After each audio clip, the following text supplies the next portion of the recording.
आचार्य महोदय, शिक्षकगण एवं प्यारे बच्चों, सुप्रभात। आज हिंदी दिवस के अवसर पर मैं सर्वप्रथम आप सभी लोगों को बधाई देती हूँ।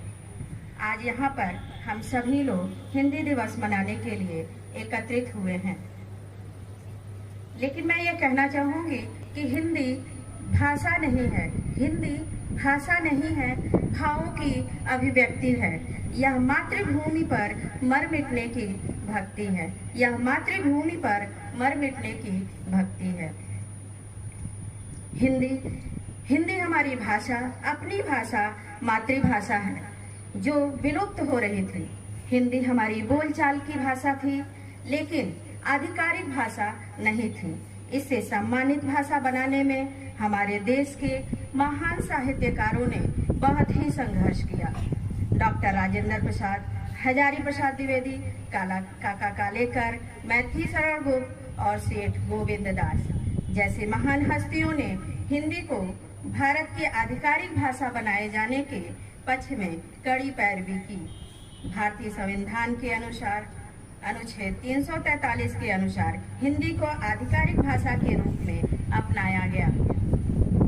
आज़ादी मिलने के 2 वर्ष बाद 14 सितंबर 1949 को संविधान सभा में एक मत से हिंदी को राजभाषा घोषित किया गया।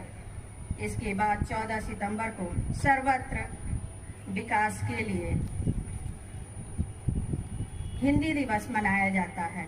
पूरे विश्व में सबसे ज्यादा बोली जाने वाली भाषा हिंदी है, जो चौथी भाषा है। हिंदी विश्व की लगभग 300 भाषाओं में से एक है। इतना ही नहीं, हिंदी भारत की सबसे बड़ी आबादी द्वारा बोली जाने वाली और समझी जाने वाली भाषा है। बल्कि मैं यह कहना चाहूँगी कि विविधताओं से भरे इस देश में लगी भाषाओं की फुलवारी है। इनमें हमको सबसे प्यारी हिंदी राष्ट्रभाषा हमारी है। संस्कृत से जन्म लेने वाली हमारी प्यारी भाषा हिंदी है। लेकिन हिंदी विभिन्न भाषाओं की जननी है। साहित्य की गरिमा और जन जन की भाषा है और यह राष्ट्रभाषा है। अंत में मैं हिंदी या हिंदी शब्दों के बारे में यह कहना चाहूँगी कि पढ़ने वाला शब्द पढ़े पर लिखने वाला अर्थ लिखे। उस भाषा की बात करें क्या जिसके सपने आते हैं, नींद में भी भूले ना जिसको, जागे में दूर जाते हैं। एक बार पुनः मैं आप सब लोगों को हिंदी दिवस पे शुभकामनाएं देती हूँ। क्या करना बोलो।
नित जीवन के संघर्षों से जब टूट चुका हो अंतर्मन, फिर सुख के मिले समंदर का रह जाता कोई अर्थ नहीं। जब फसल सूख कर जल के बिन तिनका तिनका बन गिर जाए, फिर होने वाली वर्षा का रह जाता कोई अर्थ नहीं।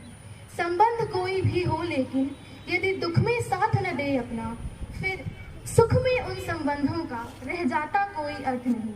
छोटी छोटी खुशियों के क्षण बीते जाते हैं रोज जहां, फिर सुख की नित्य प्रतीक्षा का रह जाता कोई अर्थ नहीं।